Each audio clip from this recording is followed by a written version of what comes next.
প্রিয় গাইবান্ধাবাসী, আপনারা সবাই কেমন আছেন? আর একটু জোরে বলেন, কেমন আছেন সবাই? আমাদেরকে ভালো রেখেছেন কে? আমাদেরকে সুস্থ রেখেছেন কে? আমাদেরকে যে রব সুস্থতার মতো শ্রেষ্ঠ নিয়ামত দিয়ে শ্রেষ্ঠ কিতাব থেকে কথা শুনবার জন্য এই জান্নাতের বাগানে এসে বসার তৌফিক দান করলেন, এতে করে আপনারা খুশি নাকি বেজার? আওয়াজ দিয়ে বলেন, খুশি না বেজার? আমরা প্রত্যেকেই খুশি। এজন্য আমরা মহান মুনিবের দরবারে শুকুর গুজার হচ্ছি। আমরা সকলেই পড়ে নিচ্ছি কালিমাতুশ শুকুর, আলহামদুলিল্লাহ। আমার মুসলমান কলিজার টুকরা যুবক ভাইরা, মদিনার মধ্যে একজন যুবক ছিল, ভালো করে লক্ষ্য করো, সুদর্শন একজন যুবক। মদিনার মধ্যে 10 জন যদি যুবক ছিল, তার মধ্যে অন্যতম একজন যুবকের নাম হলো মুসাব বিন উমাইর রাদিয়াল্লাহু তাআলা আনহু। ও কলিজার টুকরা যুবকেরা, ভালো করে লক্ষ্য করো, আল্লাহ পাক রব্বুল আলামিন এই মুসাব বিন উমাইরকে এত সম্পদ দান করেছিলেন। আমার প্রিয় ভাইরা, হযরত মুসাব বিন উমাইর রাদিয়াল্লাহু তাআলা আনহু মদিনার মধ্যে শীর্ষ ধনী ছিল। একটা জামা যদি মুসাব বিন উমাইর একবার পরতেন, দ্বিতীয়বার পরেন নাই। একটা পায়জামা, একটা জুতা যদি একবার পরতেন মুসাব বিন উমাইর রাদিয়াল্লাহু তাআলা আনহু, দ্বিতীয়বার আর ওই জুতাটা আর ওই পায়জামা পরেন নাই।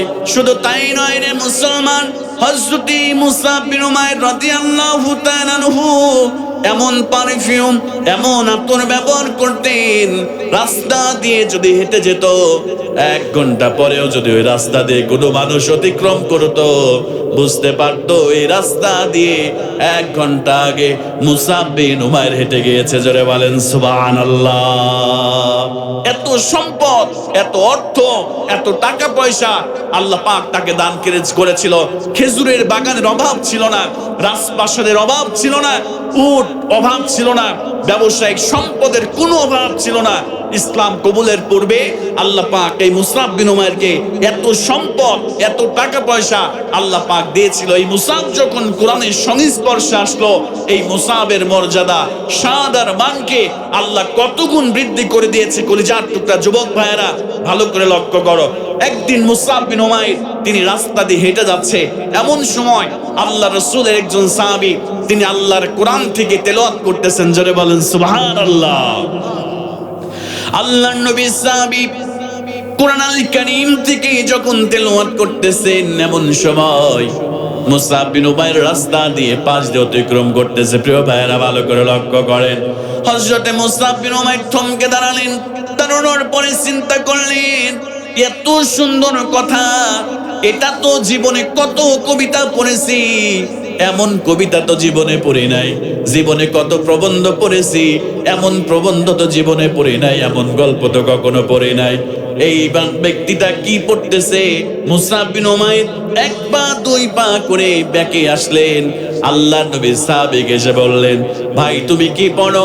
জীবনে তো এমন সুন্দর কবিতা পড়ি নাই, জীবনে তো এত সুন্দর প্রবন্ধ পড়ি নাই, জীবনে তো এত সুন্দর গল্প পড়ি নাই। আল্লাহ নবী সাহাবী বললেন, মুসাব বিন উমাইর, এইটা দুনিয়ার কোনো কবির কোনো কথা নয়, এইটা দুনিয়ার কোনো লেখকের কোনো লেখনী নয়, এইটা দুনিয়ার কোনো গল্পকারের গল্প নয়। এইটা হলো আমরা যার ইবাদত করি, আমরা যার কদমে সেজদা দিই, আমরা যার গোলামি করি, মহান আল্লাহ পাক রব্বুল আলামিনের কথা আমাদের গাইডলাইন হিসেবে আল্লাহ পাক সুবহানাহু ওয়া তাআলা এই কিতাবটা আমাদের জন্য দিয়েছে। আমি আল্লাহর কোরআন আল কারীমের তেলাওয়াত করতেছি। জোরে বলেন সুবহানাল্লাহ। আমার যুবক ভাইয়েরা, মনোযোগটা বাড়ায় দাও। এবার হযরতে মুসাব বিন উমাইর রাদিয়াল্লাহু তাআলা আনহু আশ্চর্য হয়ে গেলেন। তিনি আল্লাহর রাসূলের সাহাবীকে বললেন, আমাকে তোমার নবীর কাছে নিয়ে চলো, যে নবীর উপরে কোরআন আল কারীম নাজিল হয়েছে। তোমার তেলাওয়াত যদি এত সুন্দর হয়, তাহলে যে নবীর উপরে কোরআন নাজিল হয়েছে, ওই নবীর তেলাওয়াত কত সুন্দর। আমার প্রিয় ভাইরা, আল্লাহ নবীজির সাহাবী হযরতে মুসাব বিন উমাইরকে নিয়ে এবার বিশ্ব নবীর দরবারে চলে গেলেন। বিশ্ব নবীর দরবারে যাওয়ার পরে আমার নবীজি সাল্লাল্লাহু আলাইহি ওয়াসাল্লাম মসজিদ নববীর মধ্যে বসেছিলেন। এমন সময় আমার নবীজি লক্ষ্য করলেন মুসাব বিন উমাইর আসতেছে। আল্লাহর নবীজি হযরত আবু বকর ওমরকে বললেন, আবু বকর, ওমর, উসমান, আলী, আমার মুসাবের জন্য তোমরা রাস্তাটা পরিষ্কার করে দাও, রাস্তাটা ক্লিয়ার করে দাও। এবার মুসাব বিন উমাইর বিশ্ব নবীর কাছে চলে আসলেন। আমার প্রিয় ভাইয়েরা ভালো করে লক্ষ্য করেন, আল্লাহর নবীজি মান মুসাব বিন উমাইর যখন বিশ্ব নবীর কাছে চলে আসলেন, আমার নবীজি সাল্লাল্লাহু আলাইহি ওয়াসাল্লাম মুসাবকে জিজ্ঞেস করলেন, কাইফা হালুকা ইয়া মুসাব, ও মুসাব কেমন আছো বলো, তোমার পরিবারের পরিজনরা কেমন আছে? আল্লাহ নবীর সুন্দর ব্যবহার দেখে, আল্লাহ নবীর চমৎকার সুন্দর আচরণ দেখে হযরত মুসাব বিন উমাইর রাদিয়াল্লাহু তাআলা বিশ্ব নবীর এই ব্যবহার দেখে তিনি মুগ্ধ হয়ে গেলেন। জোরে বলেন সুবহানাল্লাহ। কারণ আল্লাহ রাব্বুল আলামিন বলেন, ওয়া ইন্নাকা লাআলা খুলুকিন আযীম। আল্লাহ পাক নিজের শানে আযীম শব্দটা ব্যবহার করেছেন আবার বিশ্ব নবীর জন্য। আল্লাহ রাব্বুল আলামিন একই শব্দ, একই সিফাত আল্লাহ পাক আমার নবীর শানেও ব্যবহার করেছে। জোরে বলেন সুবহানাল্লাহ। আমার মুসলমান ভাইয়েরা, আল্লাহ রাসূলের ইন্তেকালের পরে আম্মা জান আয়েশাকে জিজ্ঞেস করা হলো, আম্মা জান কাইফা কানা খুলুকু রাসূলুল্লাহ সাল্লাল্লাহু আলাইহি ওয়াসাল্লাম, আমার রাসূলের চরিত্র কেমন ছিল, আমার রাসূলের আখলাক কেমন ছিল?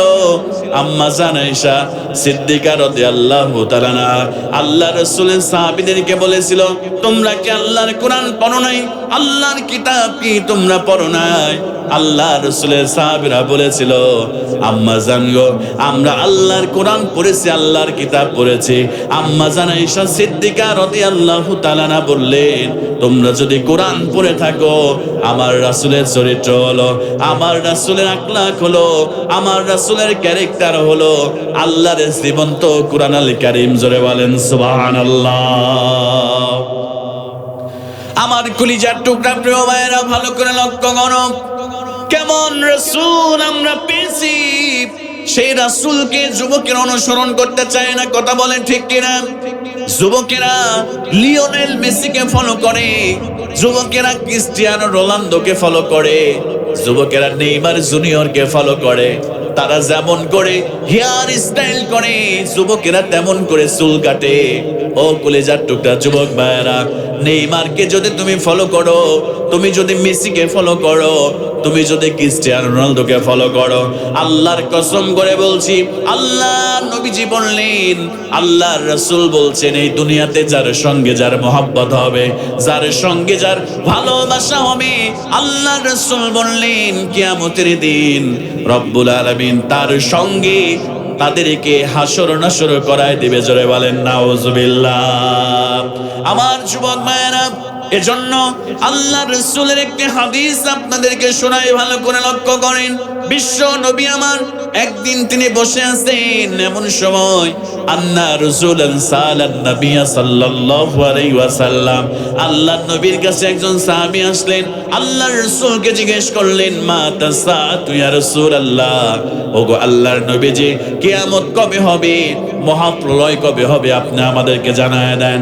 আল্লাহর নবীজি বললেন, মা আদাতুল্লাহ, তুমি যে ভয়ঙ্কর দিবসের কথা জিজ্ঞেস করছো, কিয়ামতের কথা জিজ্ঞেস করতেছো, এই কিয়ামতের জন্য তুমি কি এমন প্রিপারেশন গ্রহণ করেছো, তুমি কি এমন প্রস্তুতি গ্রহণ করেছো?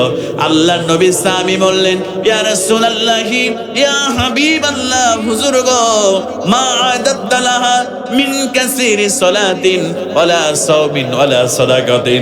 ইয়া রাসূলুল্লাহি, ইয়া হাবিবাল্লাহ, আমি তেমন নফল নামাজ পড়ি নাই, আমি তেমন নফল রোজা করি নাই, আমি তেমন নফল দান করি নাই, ওয়ালাকিন্নী উহিব্বুল্লাহ ওয়া রাসূলাহু, কিন্তু আমার কলিজার মধ্যে আল্লাহ এবং তার রাসূলের মহব্বত, আল্লাহ এবং তার রাসূলের ভালোবাসা সব থেকে বেশি রেখেছে।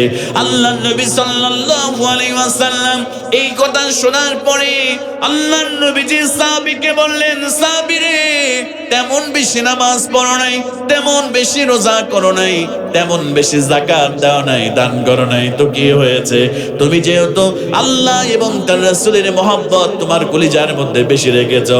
ও আমার সাহাবী শুনে নাও, এই ভালোবাসা কিয়ামতের দিন তোমার আল্লাহ পাক রব্বুল আলামিন যেহেতু রাসূলকে তুমি সবথেকে বেশি মহব্বত করো, আল্লাহকে যেহেতু সবথেকে বেশি মহব্বত করো, তোমার যার সাথে যার মহব্বত তার সঙ্গে আল্লাহ পাক রব্বুল আলামিন তোমার হাসর নাসর করায় দিবে।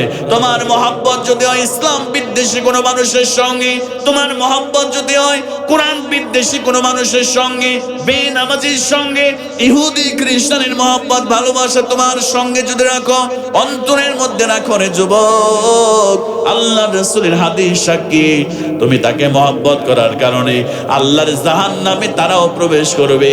তুমি তাদেরকে মহব্বত করার কারণে আল্লাহ পাক তোমাকেও জাহান্নামের মধ্যে আল্লাহ পাক নিক্ষেপ করে দিবে। জোরে বলেন নাউজুবিল্লাহ।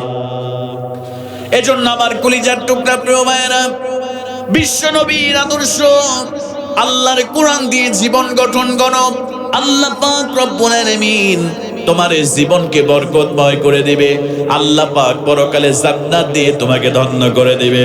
হযরত মুসআব বিন উমাইর রাদিয়াল্লাহু তাআলা আনহু বিশ্ব নবী সাল্লাল্লাহু আলাইহি ওয়াসাল্লামের সঙ্গে যখন মুসাফা করলেন, আল্লাহর নবীর অভ্যাস ছিল কেউ যদি মুসাফা করতেন, ওই ব্যক্তি যতক্ষণ পর্যন্ত হাত না ছেড়ে দিতেন, আমার নবীজিও তিনি হাত ছেড়ে দিতেন না। আমার নবীজি মুস্কি হেসে মুসাফিরের সঙ্গে কথা বললেন। কারণ হলো, কোন মুসলমান যদি অপর মুসলমানের সঙ্গে হাসি মুখে কথা বলে, আমার প্রিয় ভাইরা, আল্লাহ রাসূল বলেছে সদাকা করলে যে সওয়াব হয়, আল্লাহ পাক একটা সদাকা করার সওয়াব অপর ব্যক্তির আমলনামায় আল্লাহ পাক দিয়ে দেয়। জোরে বলেন সুবহানাল্লাহ। আমার রাসূলের ব্যবহার থেকে মুসআব বিন উমাইর মুগ্ধ হয়ে গেলেন।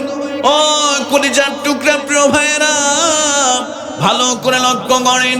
এবার মুসআব বিন উমাইর বিশ্ব নবী সাল্লাল্লাহু আলাইহি ওয়াসাল্লামের সুন্দর ওই চেহারার দিকে তাকিয়েছে। পূর্ণিমার চাঁদের চেয়ে হাজার লক্ষ কোটি কোটি গুণ আমার রাসূলের চেহারা সুন্দর ছিল। আম্মা জান আয়েশা বলতেন, ওই মিশরের নারীরা হযরত ইউসুফ আলাইহিস সালাতু ওয়াস সালামকে দেখে মালটা কাটতে গিয়ে হাত কেটে ফেলেছিল। আর আমার রাসূলের এত সুন্দর চেহারা ছিল, লাবণ্যময় চেহারা ছিল, ওই মিশরের নারীরা যদি আমার রাসূলকে দেখতো, আমার রাসূলকে দেখতে দেখতে কমলা কাটতে গিয়ে হাত নয়, তারা তাদের কলিজা কেটে ফেলতো, তবু তারা বুঝতে পারতো না। জোরে বলেন সুবহানাল্লাহ। হযরত মুসআব বিন উমাইর রাদিয়াল্লাহু তাআলা আনহু বিশ্ব নবীর সুন্দর ওই চেহারার দিকে যখন তাকিয়েছে, ও মুসলমান কলিজার টুকরা প্রিয় ভাইরা, আমার যুবক ভাইরা, ভালো করে লক্ষ্য করেন। আল্লাহ নবীজির ওই সুন্দর চেহারা দেখে মুসআব বিন উমাইর পাগল হয়ে গিয়েছে, অপলক দৃষ্টিতে তাকিয়ে আছে। হযরত মুসআব বিন উমাইর বললেন, ইয়া রাসূলুল্লাহি, ইয়া হাবিবাল্লাহ, আর দেরি করতে চাই না। আপনার এত সুন্দর ব্যবহার, আপনার এত সুন্দর চেহারা, দুনিয়ার কোন সাধারণ মানুষের চেহারা এত সুন্দর হতে পারে না, দুনিয়ার সাধারণ মানুষের ব্যবহার এত সুন্দর হতে পারে না। আপনি অবশ্যই আল্লাহর নবী, আপনি অবশ্যই আল্লাহর রাসূল। আর আমি দেরি করতে চাই না গো নবী, আপনি আমাকে কালেমা পড়াই মুসলমান বানায় দেন, আমি আর এক মুহূর্ত দেরি করতে চাই না। আল্লাহর নবী সাল্লাল্লাহু আলাইহি ওয়াসাল্লাম এবার হযরত মুসআব বিন উমাইর যখন কালেমা পড়তে চাইলেন, আল্লাহর নবী সাল্লাল্লাহু আলাইহি ওয়াসাল্লাম হযরত মুসআবকে হাতে হাত রেখে হযরত মুসআবকে কালেমা পড়ায়া আল্লাহর নবীজি জাহান্নামী মুসআব থেকে এবার জান্নাতি মুসআবে পরিণত করে দিলেন। জোরে বলেন সুবহানাল্লাহ।